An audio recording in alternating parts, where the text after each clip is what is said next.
একটাই উদ্দেশ্য, আমি ফ্রেশ ফল ফ্রুট তরি তরকারি পাচ্ছি এবং অক্সিজেন পাচ্ছি এবং আমার মতো আরও যারা ছাদে, আমার ছাদে প্রায় মানুষই আসে ঘুরতে দেখতে, এরা বাগানটাতে উপভোগ করে, তারপরে অক্সিজেন পায় এখানে, তারপরে রিল্যাক্স হয়, মনের প্রভাব ঘটে।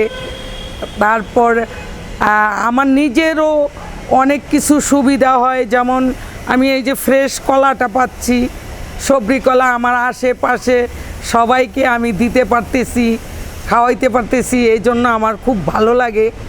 আমার দেশের বাড়িতেও আমি 2টা বাগান করছি, বিরাট বড় একটা 45 শতাংশের উপরে, আর একটা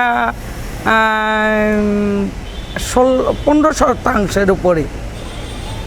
আমার ওইখানেও অনেক বাগান আছে এবং আমার খুব শখ, আরও যদি জায়গা থাকতো তাহলে আমি আরও বাগান করতাম।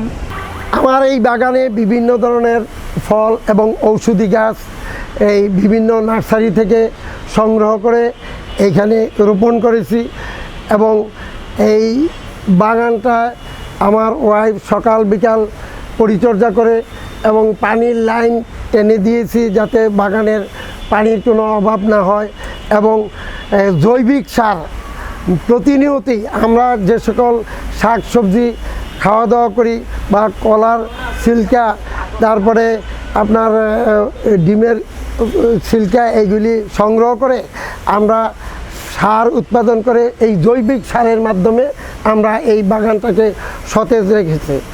একই সাথে যাতে পোকামাকড়ের আক্রান্ত হইতে দূর করা যায় সেই হিসাবে ওই ধরনের ঔষধি গাছও আমরা ব্যবহার করেছি যাতে হয়।